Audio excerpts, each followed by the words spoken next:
Berikut ini video singkat saya tentang cerita hasil dari refleksi praktek bimbingan konseling saya, yaitu bersama salah satu anak dengan inisial N yang merupakan peserta didik dari bangku kelas 5 SD di salah satu desa, yaitu desa saya sendiri, Desa Taman Muara Baru. Nah, jadi N ini merupakan anak tunggal dari keluarga yang sederhana dengan ayah yang bekerja sebagai petani dan juga ibunya sebagai seorang ibu rumah tangga. Nah, jadi N ini sebenarnya bisa dibilang anak yang cukup berprestasi selama bersekolah. Namun beberapa waktu lalu saat pembagian rapor semester ganjil, ia mengalami penurunan nilai yang diduga karena sering terlambat dalam menyerahkan tugas dan juga sempat beberapa kali dimarahi oleh guru kelasnya.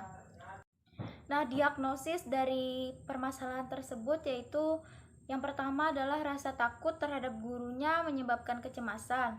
Lalu yang selanjutnya juga rasa takut kepada orang tuanya menyebabkan kurang fokusnya ia dalam mengerjakan tugas ataupun dalam belajar sehingga terjadi gangguan belajar. Nah, selanjutnya itu adalah kesulitan membagi waktu antara belajar dan bermain, jadi menyebabkan gangguan belajar sehingga ia pun juga lupa dalam mengerjakan tugas dan mengalami keterlambatan dalam menyerahkan tugas, sehingga terjadilah penurunan nilai pada semester sebelumnya. Tahap selanjutnya yaitu prognosis. Nah, anak ini mengalami gangguan belajar karena kesulitan dalam membagi waktu antara bermain dan juga mengerjakan tugas. Nah, anak ini juga mengalami gangguan konsentrasi karena beberapa kali terlambat menyerahkan tugas kepada gurunya, ia sering dimarahi oleh ibunya.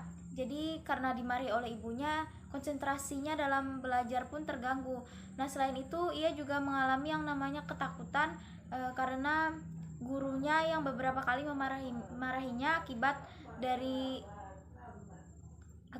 keterlambatan menyerahkan tugas. Selain itu ia juga khawatir nilainya akan menurun karena pada semester sebelumnya nilainya juga mengalami penurunan.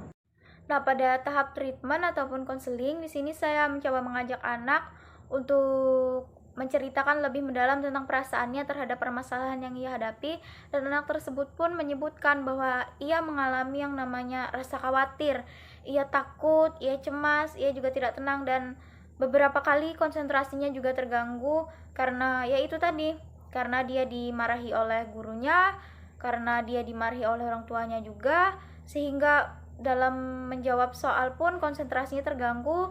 Dari situ ia mengalami yang namanya tidak fokus ataupun khawatir, ia cemas, ia takut, ia menyebutkan bahwa ia sering kali berpikir mungkin saja ia tidak akan naik kelas atau nilainya akan sangat turun.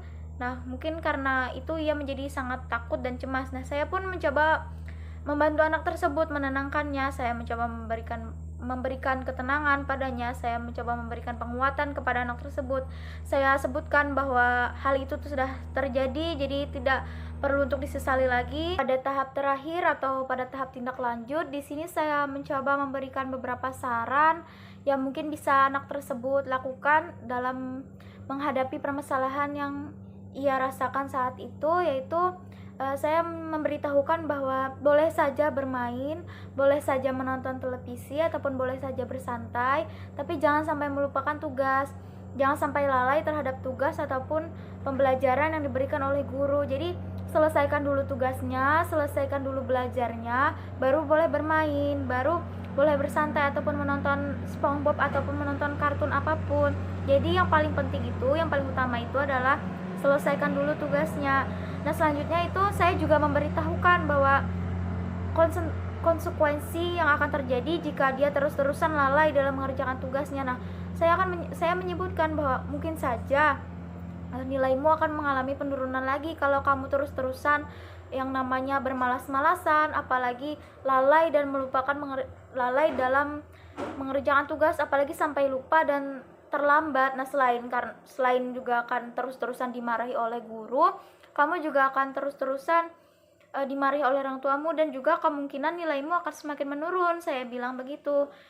Kamu bilang kepada guru kamu bahwa kamu mengalami kesulitan. Misalkan kamu mengalami kesulitan pada materi pembelajaran ini, kamu bilang pada guru kamu, "Bu, saya mengalami kesulitan pada materi ini, bisakah ibu membantu saya?" Ataupun meminta bantuan kepada orang tua kamu dalam mengerjakan tugas jika kamu mengalami kesulitan. Nah, hal itu bisa saja membantu kamu, dan jangan lupa untuk percaya diri, untuk percaya kepada diri kamu sendiri, untuk yakin kepada kemampuan kamu bahwa kamu bisa. Dan ingat, jangan sampai lalai, jangan sampai teledor, dan jangan sampai itu tadi lupa keasikan bermain lalu lupa mengerjakan tugas.